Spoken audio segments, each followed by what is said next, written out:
우리가 농구를 할 때 주로 3대3이나 4대4 반코트를 하는데, 대회를 나가거나 동아리, 동호회에 가면 5대5 농구를 접하게 된다.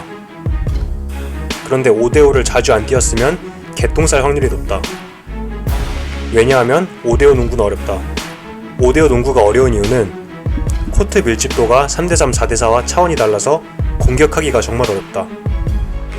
우리가 3대3을 뛸 때 우리 팀 최소 1명이 수비 1명을 데리고 위크사이드로 빠져주는 스페이싱을 할 거다. 그럼 레이업을 올려놓으려면 뚫어야 되는 수비가 많아야 2명이고, 반대로 수비는 1명 또는 2명이 반코트의 반쪽을 다 커버해야 되기 때문에 수비에 구멍이 많다. 그런데 5대5는 우리 팀 한두 명이 위크사이드로 스페이싱을 간다 해도 스트롱 사이드에서의 4대4, 3대3 게임이다. 이미 이것만으로도 공격하기가 빡빡한데, 공격팀 슛이 좋지 않을 땐 스페이싱을 해도 수비가 밖으로 절대 안 나가고 안쪽을 막기 때문에 돌파 레이업을 올라가기가 정말 빡세다. 5대5 농구는 수비가 촘촘하고 서로 도와주기가 쉬워서 수비하기에는 정말 좋지만 공격하기에는 정말 어렵다. 이런 5대5에서 득점을 하려면 우리 팀 개인 기량이 상대팀보다 확실히 좋을 때, 아니면 혼자서 팀 내 득점 절반 이상 넣어줄 수 있는 압도적인 실력의 버스 기사가 있을 때, 아니면 우리 팀 3명 이상이 5대5 농구를 어떻게 해야 되는지 알 때 이길 수 있다. 이 마지막 5대5 농구를 할 줄 아냐 마냐가 3대3, 4대4 농구를 하다가 5대5 농구로 넘어갔을 때 안 되는 부분이고, 이건 3대3을 많이 뛴다고 되는 게 아니다. 그래서 5대5 농구 하는 법을 알아야 5대5를 뛰러 가서 경기 내내 왕복 달리기만 하다가 득점도 못하고 집에 오는 최악의 상황을 막을 수 있는데, 5대5 농구에서 가장 중요한 건 트랜지션 오펜스다. 5대5 농구가 3대3, 4대4 농구와 제일 크게 다른 점은 공격과 수비, 골대가 각각 있는 풀코트를 쓴다는 거다. 그래서 공수교대를 코트를 넘어가면서 하는데, 득점을 하려면 이때를 노려야 된다. 농구에서 가장 쉽게 득점하는 방법은 레이업이다. 그런데 앞에서 설명했듯이 5대5 하프코트 오펜스에선 수비가 촘촘해서 레이업을 올려놓으려면 혼자서 2-3명은 뚫고 올라가야 되기 때문에 레이업 찬스를 만들기 정말 어렵다. 그런데 공수교대를 하는 트랜지션 상황에서는 빠르게 올라가면 수비 숫자가 적어서 공격 성공률이 높은 레이업을 올려놓기가 쉽다. 그래서 5대5 농구에서는 트랜지션 오펜스가 정말 중요하고, 트랜지션 오펜스에서 대부분의 득점을 다 뽑아내야 된다. 우리가 스틸을 하거나 리바운드를 하거나 실점 후에 공수교대를 하는데 절대 천천히 걸어 올라가면 안 된다. 일단 앞으로 겁나 뛰어서 레이업 기회를 봐야 된다. 트랜지션 때 나한테 공이 없으면 패스를 받을 수 있게 공 위치를 확인하면서 뛰어야 된다. 이때 공과 일직선상에서 뛰면 안 된다. 앞으로 달리면서 등 뒤에 있는 공을 확인할 수 없기 때문에 패스를 받을 수 없다. 그래서 공이 가운데에 있으면 오른쪽이나 왼쪽으로 살짝 벌려서 뛰어야 되고, 공이 오른쪽에 있을 땐 가운데나 왼쪽에서 뛰고, 공이 왼쪽에 있을 땐 가운데나 오른쪽에서 뛰어야 패스를 받아서 레이업을 올라갈 수 있다. 이때 사이드라인 끝까지 벌려서 뛸 필요 없다. 수비보다 앞으로 빨리 나가서 패스받아 오픈 레이업을 노리는 게 우선이다.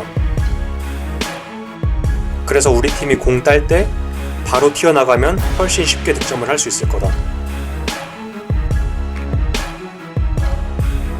지금 르브론을 보면 공이 림에 맞기도 전인데 이미 스타트를 끊었다. 그래서 패스 하나로 순식간에 1대1 레이업을 만들어버렸다. 반대로 나한테 공이 있는 상황일 때는 첫 번째로 할 게 앞에서 뛰어가는 공격수한테 패스를 뿌려주는 거다. 공이 사람보다 빠르기 때문에 패스를 해야 수비보다 더 빠르게 공격을 올라갈 수 있고 레이업 찬스가 나온다.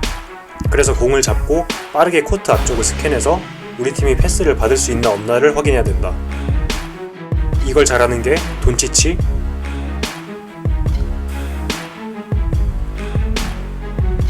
요키치, 론조볼, 케빈 러브다.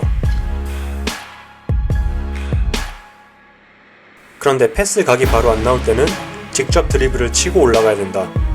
이것도 빠르게 올라가야 된다. 빠르게 올라가다가 패스 각이 나올 수도 있고, 수비가 자리 잡기 전에 내가 다 뚫고 레이업을 올라갈 수도 있다. 특히 앞선 수비를 하다가 내가 스틸했을 때는 무조건 앞으로 달려서 레이업을 올라가야 된다. 그런데 스틸했을 때 우리 팀에서 천천히 올라가라고 하는 경우가 꽤 흔하다. 개똥오더다. 무시하고 앞으로 달려서 레이업 올라가야 된다. 앞선에서 스틸한 뒤에는 빨리 달리면 오픈 레이업이고, 수비가 많아봐야 두세 명이다. 하프코트 5대5에선 레이업 올라갈 기회조차 잘 안 나오기 때문에 2대1 상황이라도 쫄지 말고 레이업 올라가야 된다. 만약 오늘 농구가 잘 안돼서 말렸을 때도 우리 팀 1옵션이 공을 달라 해도 무시하고 무조건 달려서 레이업 올라가야 된다. 지금 아니면 득점할 기회가 없을 거고, 트랜지션 2대1 레이업은 배드샷이 아니다. 여기까지가 트랜지션에서 가장 우선적으로 해야 되는 거다. 항상 레이업을 노려야 된다. 그런데 수비가 백코트를 빨리 하거나 골 먹힌 뒤에 베이스라인부터 공격을 시작해야 돼서 레이업 찬스가 바로 안 나올 수도 있다. 그래도 공격을 빠르게 올라가야 된다. 천천히 올라가서 수비가 다 자리 잡은 상태에서 공격을 시작하면 5대5 하프코트 오펜스를 해야 되는데, 여기서 골 넣기는 훨씬 힘들다.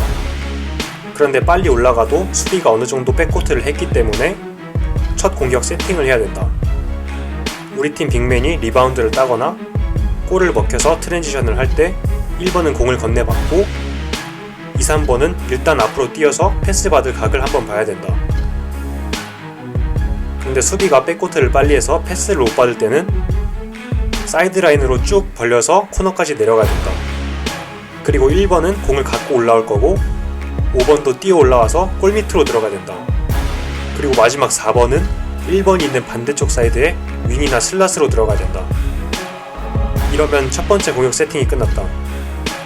2, 3번이 양쪽 코너로 쭉 벌려서 수비를 밖으로 끌어냈을 때 안쪽이 헐거워지기 때문에 1번이 그대로 레이업을 올라갈 수도 있고, 5번이 골 밑으로 들어가면서 공을 받아서 레이업을 올라갈 수도 있다. 그런데 수비가 안쪽을 조이면 코너에 있는 2, 3번한테 찬스가 난다. 그런데 5번도 막히고 2, 3번한테도 찬스가 안 나면 1번 본인한테 슛 찬스가 날 거다. 그런데 1번도 막히면 반대쪽 윙에 있는 4번한테 찬스가 날 거다. 트랜지션 상황에서는 공격팀이 빠르게 올라가면 수비는 자기 수비 찾기도 바쁘고 자기 자리 찾기도 바쁘다. 그래서 5명 중 1명은 무조건 찬스가 나올 거고, 우리 팀에서 농구를 제일 잘하는 사람이 포인트 가드를 봐야 되는 이유가 여기에 있다. 포인트 가드가 단순히 공 갖고 반코트 넘어오는 게 아니다. 수비가 자리 잡기 전에 빠르게 공격을 시도해야 공격 성공률이 높고, 이 공격을 시작해줘야 되는 포인트 가드가 농구를 제일 잘해야 된다. 빨리 공격 올라가는 게 천천히 올라가는 것보다 체력적으로 힘들기는 할 거다. 그런데 트랜지션을 막는 수비는 더 힘들다. 천천히 공격 올라가서 둘 다 안 힘들고 골도 못 넣는 것보다는 둘 다 힘든데 골 넣는 게 낫다. 그리고 르브론 아저씨도 나이가 40인데 이렇게 열심히 뛴다. 그래서 트랜지션으로 쉬운 득점을 정말 많이 뽑아냈고 NBA 유일의 4만 득점 비결이 여기에 있다.